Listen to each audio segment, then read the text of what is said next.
자, 제가 오늘 설교를 이런 가정으로 한번 시작해 볼까 합니다.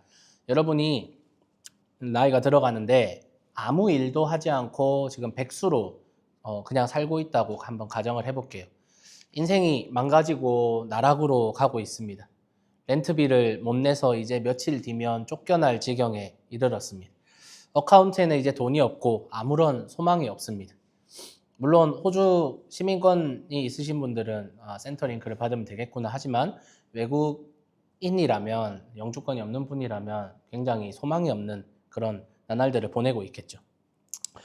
그렇게 방구석에 틀어박혀서 아무 일도 하지 않고 페인처럼 그렇게 지내고 있는데, 그런데 아무도 몰랐는데 사실 여러분의 아버지가 아주 큰 기업의 오너였다고 생각을 해봅시다. 뭐 드라마에 나오는 그런 출생의 비밀 같은 그런 스토리 말하는 거예요. 알고 보니까 여러분이 대기업 회장의 숨겨진 아들, 숨겨진 딸이었다라는 거죠. 농담이지만 저의 어렸을 때 꿈은 재벌 2세였습니다. 제가 재벌 2세가 되려면 저희 아버지가 노력을 해야 되는데 아버지가 노력을 하지 않더라고요. 그래서 결국 재벌 2세가 되지는 못했습니다. 아무튼 여러분의 아버지가 뭐 삼성의 이재용이나 뭐 애플의 팀 쿡, 아마존의 제프 베이조스 정도 되는 엄청난 재력을 가진 사람 CEO라고 한번 상상을 해보십시오. 지금 현재 이렇게 소망이 없이 그냥 망한 인생을 살고 있는 여러분에게 갑자기 아버지가 찾아와서, 혹은 아버지의 대리인이나 비서가 찾아와서 여러분을 그 회사에 고용하겠다고 얘기를 합니다. 그리고 당장에 여러분이 그 회사에 출입을 할 수 있는 보안 카드를 줍니다. 그래서 그 카드만 있으면 그 회사의 어느 부서든 어느 그런 사무실이든 출입을 할 수 있는 카드입니다. 흔히 말하는 낙하산이 여러분이 된 겁니다. 자, 이제 여러분이 출근을 합니다. 그 카드를 들고, 그리고 꽤나 멋진 옷을 입고 그 회사로 출근을 합니다. 그 카드를 가지고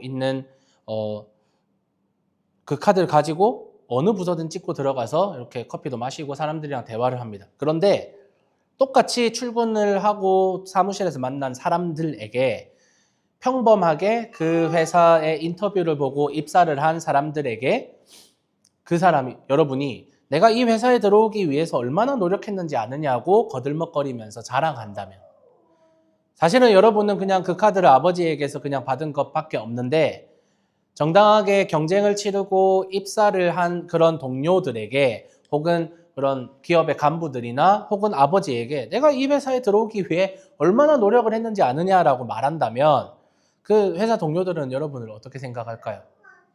굉장히 밥맛이라고 생각하지 않을까요?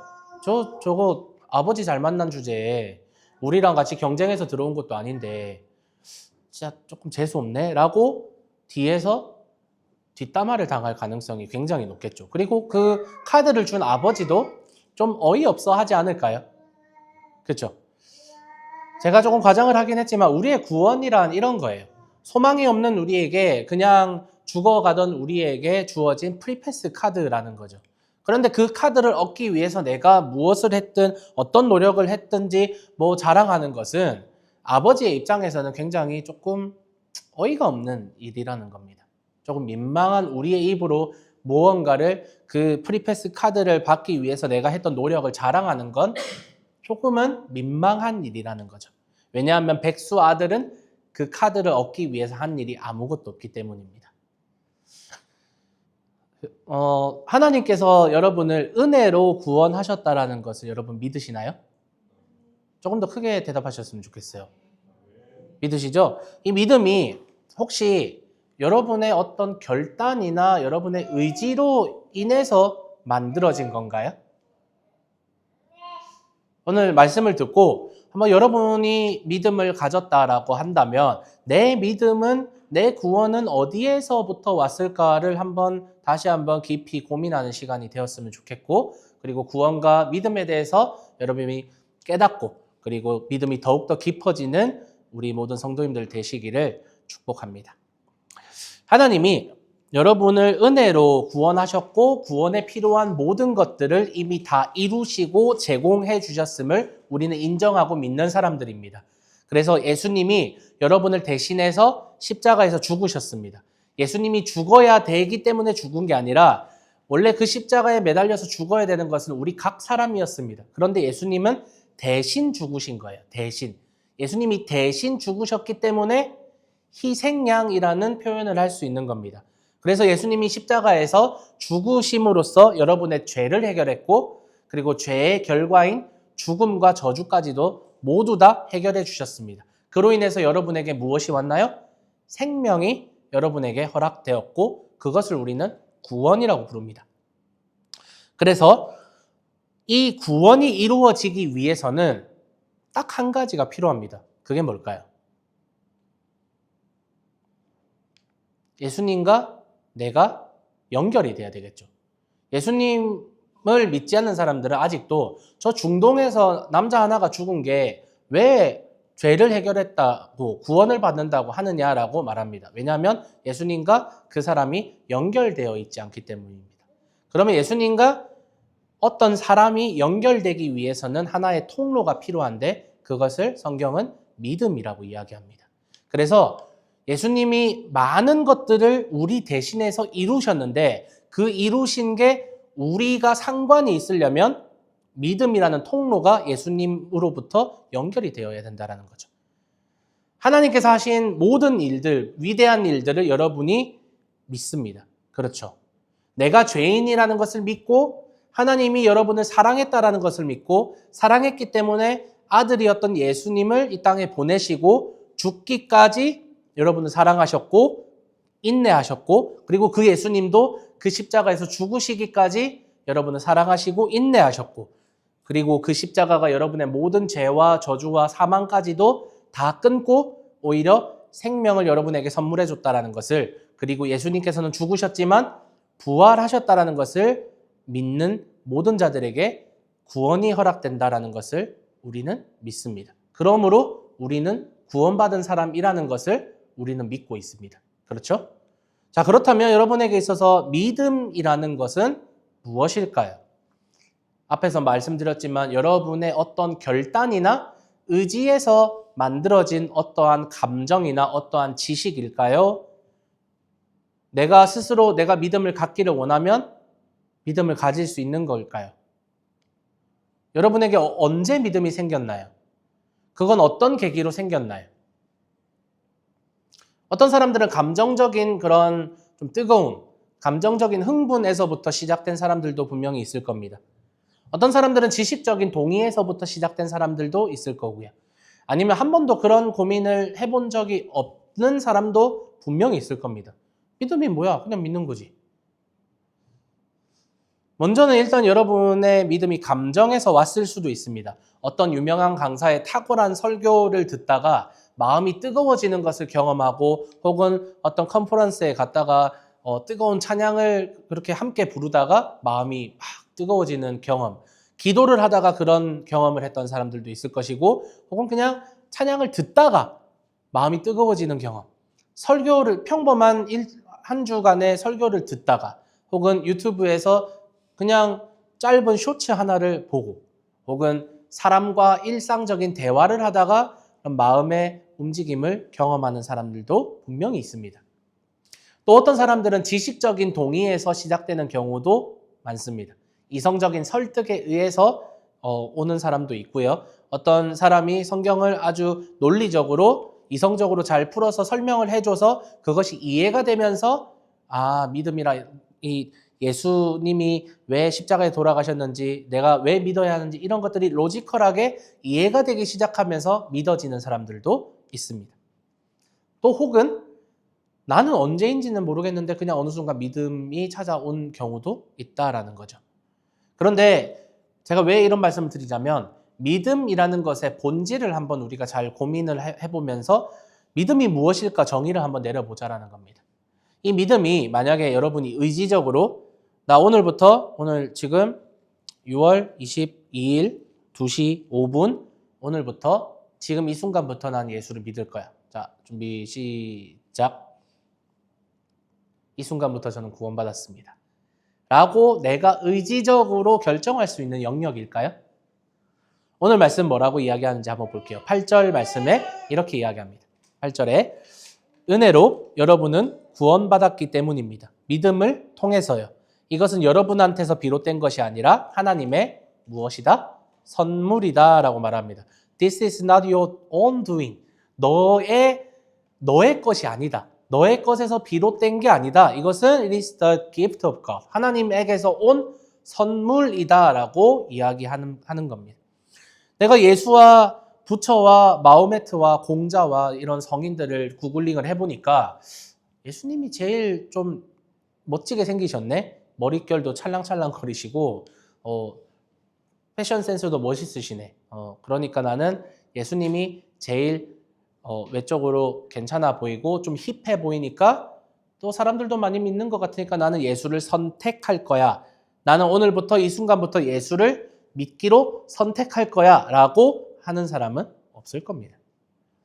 어떤 사람은 내가 믿게 된 계기가 확실히 있다고 말하는 사람들이 있어요. 앞에서 말씀드렸던 어떤 수련회, 어떤 컨퍼런스, 어떤 설교를 듣다가 불현듯 예수님에 대한 믿음이 갑자기 생겨나는 사람들도 있다고 말할 수 있습니다. 그런데 그것이 계기가 있을 뿐 그것이 진짜로 내가 의지적으로 나는 예수님을 믿을 거야. 하나님, 내 생각에 복음이 논리적으로 맞는 것 같아요.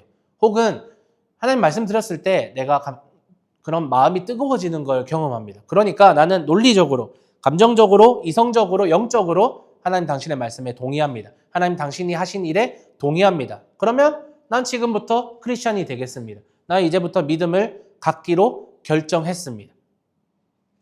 그렇게 말할 수 있는 사람은 없다라는 겁니다. 그러니까 영어 표현으로 하자면 I decided to believe in Jesus. 내가 결정했다라는 거예요. I choose to follow Jesus. 내가 예수님 당신을 따르기로 내가 정했다라는 거예요. 그런데 그런 사람은 없다라는 겁니다. 믿음이 여러분의 선택이나 여러분의 결단이나 여러분의 의지로 생겨지지 않았을 겁니다. 오히려 여러분이 감정적으로 뜨거워졌던 컨퍼런스나 설교나 혹은 빠른 비트의 찬양, 내 마음을 울리는 멜로디, 설교자의 감동적인 멘트와 로지컬한 그런 설교와 티칭, 이런 마음을 울리는 스피치로 인한 감정적인 감동, 흥분은 일어났는지 모르겠지만 믿음이 생겨나지 않은 사람들도 분명히 있습니다. 같은 자리에 참석을 했는데 어떤 사람은 믿음이 생겨납니다. 어떤 사람은 믿음이 더욱더 강건해집니다. 그런데 그걸 구경하고 있는 또 다른 사람들도 있다는 겁니다. 같은 설교를 듣고 같은 비트의 찬양을 하고 뜨거워지는 사람이 있는 반면에 팔짱을 끼고 구경을 하는 사람이 그 현장에도 똑같이 있다는 겁니다. 내 친구들, 내 주변 사람들 모두 다 믿음을 고백하고 눈물을 흘리면서 죄를 고백하고 예수님 나는 당신을 믿습니다라고 그렇게 고백을 하는데 주변 친구들 다 그렇게 하는데 예수님을 믿는다, 예수님을 사랑한다라고 고백하고 그래서 나도 해야 되나? 나도 똑같이 울어야 되나? 나도 똑같이 고백해야 되나? 그런데 예수가 진짜 나의 구원자인지 내가 진짜 죄인인지 하나님이 진짜 이 세상을 만드셨는지 예수님의 십자가가 그런 능력이 있는지 확신이 들지 않았던 순간이 여러분 있을 겁니다. 제가 그랬어요, 여러분. 제가. 뜨거운 수련회와 컨퍼런스, 유명한 강사들, 화려한 찬양 집회만 다니면서 주변 친구들이 하는 것처럼 그냥 주변 친구들이 고백하는 것처럼 그렇게 눈물 좀 흘리면 그런 집회 좀 따라가서 찬양도 열심히 부르고 그리고 교회에 돌아와서 교회를 열심히 섬기고 봉사하다 보면 나도 믿음이라는 것이 생기겠지. 나도 믿는 자가 되어 있겠지. 그렇게 열심히 섬겨보아도 사람들이 저의 그러한 행동들, 행위들을 보면서 너 참 믿음이 좋구나 라고 칭찬을 하더라도 나는 알아요. 사람들이, 목사님들이, 전도사님들이 지훈이 참 믿음 좋아 라고 했던 그 시절에 제가 죽었다면 저는 지옥 갈 죄인이었음을 저는 알아요. 사람들은 몰라요. 사람들은 왜냐하면 보이는 것으로 판단하니까요. 교회 열심히 오고 교회에서 찬양 열심히 하고 그렇게 열심히 섬기다 보면 교회에서 많이 보이다 보면 쟤는 믿음이 좋구나라고 그냥 인정하니까요. 그런데 내가 알고 하나님이 알아요. 내가 그 순간에 믿음이 없었다라는 그 사실을. 내가 무슨 수를 쓰더라도 내가 믿음이 생기기 위해서 무슨 수를 쓰더라도 믿음이라는 것이 생겨나지 않는다라는 것을, 내가 아무리 굳센 의지를 가지고 믿음을 만들어내려고 하더라도 믿음은 절대로 생겨나지 않는다라는 것을 우리는 압니다. 그래서 여러분, 믿음은요, 내가 믿는다, I believe in Jesus라는 표현보다 아마 이 표현이 더 정확할 것이고, 여러분과 세가족 공부에서 그렇게 나누었던 기억이 납니다. 제가 뭐라고 했나요? 믿어진다. 믿어진다라는 그 표현이 훨씬 더 정확한 표현인 것 같습니다. 내가 믿는다가 아니라 예수가 믿어진다. 그래서 제가 이 표현을 아무리 영어 표현으로 찾아보려고 해도 예전에는 찾을 수가 없었거든요. 이런 표현이 없으니까요. 그냥 simply 영어에서는 I believe in Jesus라고 하니까요. 그래서 제가 챗GPT한테 물어봤습니다. 무려 유료 버전을 써가면서 앞에 개념을 제가 다 설명하고, 믿음은 수동적인 건데, 그래서 나는 믿음이라는 표현보다 믿어진다라는 표현을 더 좋아하는데 이걸 영어로 표현하면 어떻게 할 수 있을까라고 챗GPT한테 물어봤는데, 챗GPT가 조금 버벅거리더니 꽤 대답하는데 오래 걸리더라고요. 그러면서 문장을 하나 줬어요. 이렇게 이야기하더라고요. I didn't set out to believe in Jesus, but I find myself believing in Jesus. 내가 나를 돌아보니 I find myself believing in Jesus. 예수를 믿고 있더라. Jesus suddenly became believable to me. 예수님이 갑자기 믿어지기 시작했다라는 거예요. 컨퍼런스에서 말씀을 듣다가 믿음이 생겨날 수 있어요. 아무도 없는 조용한 방에서 말씀을 읽다가도 믿어질 수 있고요. 우연히 본 유튜브 영상으로부터 인사이트를 얻어서 믿음이 생겨날 수도 있고, 아주 평범한 사람과 대화를 하다가도 믿어질 수도 있고요. 갑자기 육아를 하다가 예수님이 믿어질 수가 있다는 겁니다. 혹은 어린 시절부터 꾸준히 나는 싫었지만 꾸준히 들어왔던 썬데이 스쿨의 말씀들이, 그런 성경 공부들이 쌓이고 쌓여서 예수님이 믿어질 수 있습니다. 그런데 진짜 모든 믿음은 어느 순간 믿어지기 시작한다는 겁니다. 내가 믿기로 결정한 게 아니라 어느 순간 믿어져요. 성경이 어느 순간 믿어지고 예수님이 어느 순간 믿어져요. 하나님의 일하심이, 하나님의 사랑하심이, 하나님의 은혜가, 예수님의 십자가와 부활이, 그리고 재림이, 나를 위한 그 사랑과 크신 은혜가 믿어집니다. 내가 믿는 게 아니라 오늘 말씀처럼 나의 노력, not my own doing, 내가 만들어낸 것이 아니라 하나님의 선물이라는 겁니다. 하나님이 여러분에게 어떠한 계기를 통해서 믿음이라는 것을 선물로 주셨다는 거죠. 백수처럼 아무 일도 일하지 않고 망한 인생을 살아가던 그 아들, 그런 사람에게 숨겨진 아빠가 나타났는데 그게 삼성, 아마존 엄청난 재벌이 아버지라는 겁니다. 삼성이나 아마존의 회장인 여러분의 아빠가 여러분을 그 회사에 그냥 아무 조건 없이 고용하면서 출입카드를 선물해 줬어요. 그건 아빠의 선물이에요. 내가 그 카드를 받기 위해서, 혹은 내가 그 아들이 되기 위해서 어떠한 노력을 하는 것이 아니에요. 그건 아빠의 사랑이고 아빠의 은혜라는 겁니다. 이 회사에 들어오기 위해서 여러분 시험을 쳤나요? 이 회사에 들어오기 위해서 사람들과 경쟁을 했나요? 그렇지 않아요. 그냥 아빠가 CEO라서, 아빠가 그냥 카드를 줘서 받았을 뿐이에요. 바로 구원이란 그런 겁니다. 하나님이 하나님 나라에 들어갈 수 있는 믿음이라는 카드를 여러분에게 주셨어요. 그 믿음을 가지기 위해서 여러분이 한 건 없어요. 여러분이 어떠한 종교적인 노력은 하셨겠죠. 그러나 그것이 믿음을 만들어내지는 않았다라는 겁니다. 믿음을 성숙하게 만들 수는 있겠죠. 아예 썬데이 스쿨을, 주일학교를 다녀보지 않은 사람보다 썬데이 스쿨을 다녔던 사람이 성경적인 지식들을 더 많이 알 수밖에 없고, 그 두 사람이 똑같이 믿음을 가진다면 무엇이 예수님이, 무엇이 하나님이 기뻐하시는 삶인지 말씀을 알고 있는 사람이 조금 더 잘 알겠죠. 그래서 성숙도에 있어서는 여러분의 노력이 무가치한 것은 아니라고 생각합니다. 하지만 믿음을 만들어내는 것에서는 여러분이 한 일이 아무것도 없다라는 거예요. 그래서 저는 믿어짐이라는 단어를 좋아해요. 왜냐하면 예수님이 믿어지는 거거든요. 내 의지로 믿는 것이 아니라. 왜 믿어지든지 설명할 수는 없어요. 왜냐하면 우리 각자가 믿음을 가지게 된 계기가 다 다르니까요. 제가 믿어졌던 계기와 우리 나겸 형제가 믿어졌던 계기와 우리 신집사님 믿어졌던 계기가 여러분이 믿어졌던 그런 계기들이 다 달라요. 어떤 이들에게는 감정적인 게, 어떤 이들에게는 이성적인 게, 어떤 이들에게는 논리적인 게, 어떤 이들에게는 사람과의 그 관계적인 것들이, 어떤 이들에게는 그런 정의적인 면들이 하나님은 각자에게 가장 좋은 방법으로 어프로치 하셔서 그 사람에게 믿음을 주는 계기를 만드시고 믿음을 허락해 주세요. 그렇기 때문에 우리는 내 믿음이 크다. 내가 믿어서 구원받았다. 내가 예수님을 믿었다. 라는 것이 아니라 혹은 내가 어떤 섬김을 해서 내가 어떤 봉사를 해서 내가 어떤 열정을 가지고 내가 어떠한 것을 했기 때문이라는 그 행위를 자랑할 수 없다고 오늘 말씀 9절에 이야기하는 겁니다. 왜냐하면 하나님이 주신 선물이기 때문입니다. 선물을 여러분 받았어요. 만약에 선물을 받았다면 여러분 그 선물을 자랑할 수 있겠죠.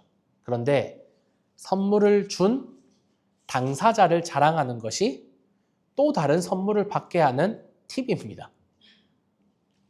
필리파, 이해했어? 이해 못했지?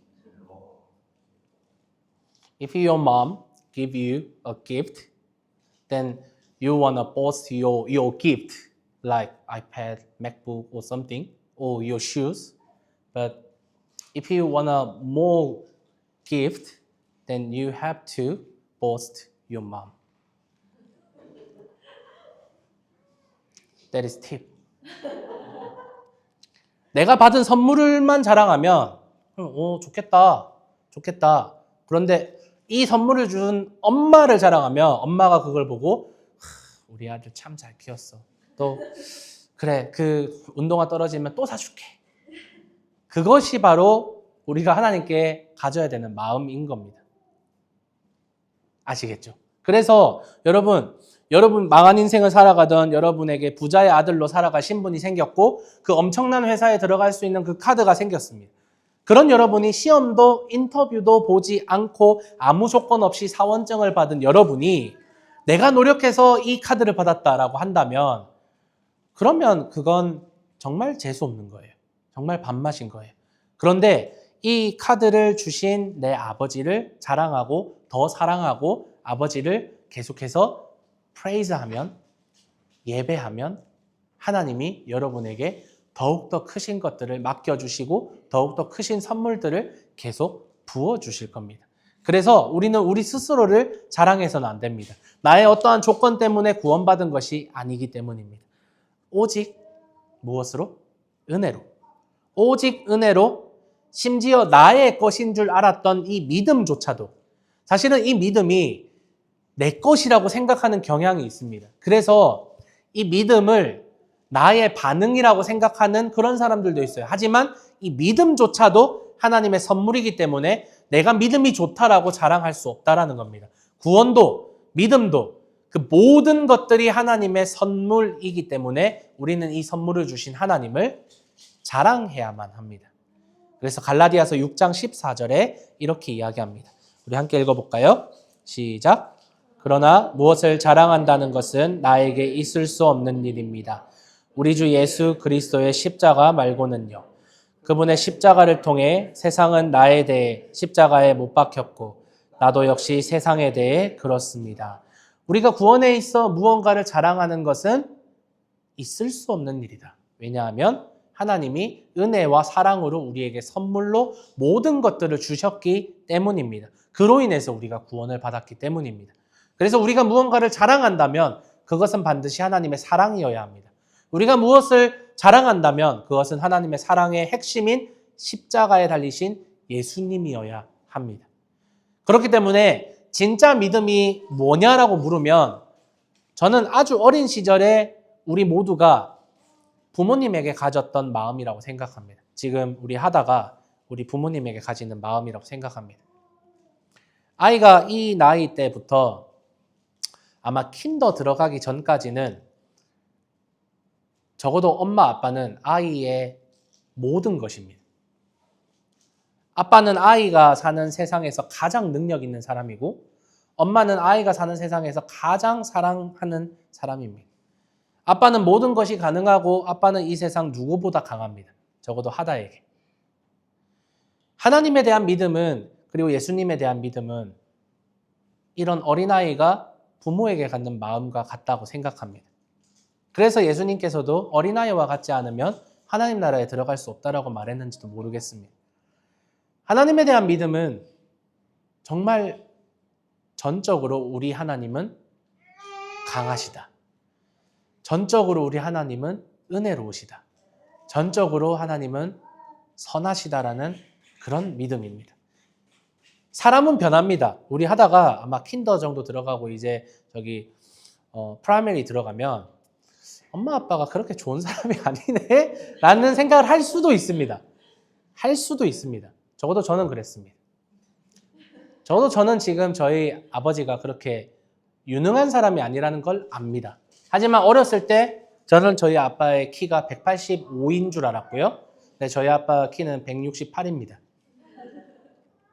저희 아빠가 백만장자인 줄 알았고 저희 아빠가 힘이 제일 센 줄 알았습니다. 하지만 지금은 그렇지 않습니다. 그러나 하나님은 변하지 않으세요. 하나님은 여전히 강하시고 여전히 파워가 있으시고 여전히 전능하신 하나님이신 줄 우리가 믿고 있습니다. 그렇기 때문에 하나님이 여러분에게 끊임없이 동일한 사랑을 부어주십니다. 그리고 여러분에게 믿음을 부어주십니다. 이미 예수님을 믿는 여러분들은 더욱더 깊고 큰 믿음을 달라고 기도해야 합니다. 더욱더 성숙한 믿음을 달라고 기도해야 합니다. 혹시 믿음이 없는 분들은 괜찮습니다. 괜찮습니다. 우리 함께 기도하면 됩니다. 믿음을 선물로 달라고 우리 공동체가 함께 기도해주고 또한 그 당사자가 나도 믿음을 가지게 해달라고 하나님께 기도하며 하나님의 은혜로우심을 힘입어서 하나님의 때와 하나님의 타이밍에 하나님이 반드시 믿음을 주실 줄로 저는 확신합니다. 저는 하나님의 때와 하나님의 타이밍을 신뢰하는 사람입니다. 하나님이 모든 사람에게 똑같이 일하신다면 이 세상은 굉장히 재미가 없었을 겁니다. 하지만 하나님은 각 사람마다 기대하고 있는 하나님의 기대하심과 또한 섭리하심과 그리고 하나님의 때와 타이밍이 다 있습니다. 그렇기 때문에 여러분 우리가 하나님의 때를 신뢰하며 아직 믿음이 없는 형제 자매가 있거든. 그저 불안해하지 마시고 주변 사람들과 비교하지 마세요. 주변 사람들과 비교하기 시작하면 나는 조급해져요. 그래서 내가 믿음을 위해서 뭔가 해야 된다라고 생각합니다. 그러지 마시고 여러분 함께 말씀을 또 공부하고 또 하나님의 사랑을 알아가면서 하나님의 때에 하나님이 주실 믿음을 위해서 계속해서 기도하는 여러분이 되었으면 좋겠습니다. 그래서 저는 여러분에게 이 진리의 말씀을 꾸준하게 전합니다. 그러면 여러분은 마음을 열고 여러분 응답해 주시고 그렇게 하나님의 때에 여러분 믿음을 허락하실 줄로 확신하고 우리가 함께 걸어가면 좋을 것 같습니다. 말씀을 정리하겠습니다. 종교개혁가 루터라는 사람이 있습니다. 이 루터로 인해서 우리 개혁주의 믿음이 시작되었고 그렇게 천주교에서 개신교가 분리되어 나올 수 있었는데 이 종교개혁가 루터가 젊은 시절에 아주 민감한 양심을 가진 수도사였습니다. 원래는 천주교 신부였죠. 그는 하나님의 의로우심과 또 자신의 죄 그리고 자신의 악함 사이의 이 간극, 이 갭 때문에 항상 절망을 했습니다. 그래서 구원받기 위해서 가능한 모든 수도원의 규칙과 성경의 율법들을 지키면서 살아가던 사람이었습니다. 몇 시간씩 기도를 하고 또 몇 시간씩 선임 수도사에게 고해성사를 하고 그러다가도 돌아가다가 또 제가 생각나서 다시 교회로 돌아와서 또 기도를 하고 고백을 하곤 했다고 합니다. 어느 날 루터가 성경을 가르치기 위해서 로마서를 연구하고 있었습니다. 그러던 중에 이 구절에서 멈추게 되었습니다. 로마서 1장 17절인데요. 하나님의 의라는 단어가 있습니다. 하나님의 의. 이거 제가 전에 여러분과 함께 나누었는데 하나님의 의가 복음 속에 드러나기 때문이다. 믿음에서 시작하여 믿음으로 끝나는 일이다. 성경에 이렇게 적혀 있는 대로다. 의인은 믿음의 기초에서 살 것이다. 루터는 여기에서 말하는 하나님의 의라는 이 단어를 정의로운 하나님, 그렇기 때문에 악한 일을 벌하는 형벌을 내리는 공의로만 이해를 하고 있었습니다. 그래서 그 말이 너무나도 무섭고 두려웠습니다. 그래서 하나님의 의와 자신의 죄 사이의 이 간격이 너무나도 크기 때문에 항상 두려워하며 그렇게 신앙을 가지고 있었던 사람이었습니다. 하지만 계속해서 기도하며 또 성령의 지혜로움을 구하며 이 말씀을 연구하다 보니 마침내 성령의 조명 가운데서 이 말씀이 깨달아지게 되었습니다. 하나님의 의는 하나님이 기대하시는 의로움, righteousness는 우리가 만들어낼 수 있는 게 아니라 하나님이 그 사람에게 그리스도를 통해서 전가해 주시는 imputation, 전달해 주시는 의구나라고 이해를 하기 시작합니다. 우리가 하나님의 의에 도달하기 위해서 죄의 상태에서 선행을 하고 회개를 하고 계속해서 쌓아서 그 의에 이르는 것이 아니라 그 의로우신 하나님이 이 죄악된 세상에 내려오시는 것이 하나님의 공의이시구나. 그리고 하나님의 사랑이시구나. 그것을 루터가 깨닫습니다. 그 순간 그는 이렇게 고백합니다. 나는 마치 천국의 문이 열리는 것을 본 것처럼 느꼈다.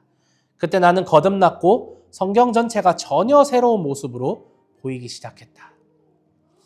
심판과 형벌을 내리는 의가 아니라 하나님이 선물로 주시는 믿음과 함께 믿음을 통해서 이루어지는 구원이라는 것을 깨닫고 그 순간부터 그는 믿음의 길을 걸어가고 그래서 오직 믿음으로 구원받는다. 오직 은혜로 구원받는다라고 외치게 되었습니다. 사랑하는 여러분, 하나님이 주신 이 선물을 귀하게 여기셔야 합니다. 하나님이 여러분에게 이 프리패스 카드를 주시기 위해서 엄청난 희생을 치르셨습니다. 엄청난 고통과 엄청난 그런 고난을 당하셨습니다. 고작 우리의 보잘것없는 의지나 결단이 아니라 하나님으로부터 받은 선물이심을 여러분이 기억해야 합니다. 그렇기 때문에 여러분의 믿음은 너무나도 귀합니다. 여러분이 크든 작든 여러분이 예수님을 믿는 믿음이 있다는 건 너무나도 귀합니다. 그렇기 때문에 우리는 어떤 사람의 믿음 있고 없고를 비난해서는 안 됩니다. 그것은 하나님을 비난하는 것이기 때문입니다. 마치 이런 겁니다. 저 사람의 믿음이 작아요. 저 믿음을 정죄한다면 하나님 왜 저 사람에게 저런 보잘것없는 믿음을 주셨어요? 라고 하나님을 비난하는 겁니다. 그렇기 때문에 여러분, 여러분의 믿음을 귀하게 여기시고 여러분의 믿음이 귀한 것처럼 다른 사람의 믿음도 귀하다라는 사실을 여러분이 기억하셨으면 좋겠고요. 그래서 하나님이 여러분을 택하셔서 여러분에게 귀하게 주신 이 믿음을 잘 가꾸고 잘 간직하고 그리고 그 믿음이 계속해서 성장하고 성숙할 수 있도록 여러분이 함께 마음을 열고 하나님과 동행하며 그 믿음의 사이즈를 키웠으면 좋겠습니다. 그래서 이 믿음 가운데 거하시며 우리를 구원하신 하나님을 여러분이 찬양하며 우리가 자랑할 것은 나의 의, 나의 능력, 나의 행위가 아니라 오직 십자가에 달린 예수님이다. 나를 사랑하신 하나님이시다라는 것을 여러분의 평생에 자랑하는 여러분의 모든 삶이 되시기를 예수님의 이름으로 축복합니다.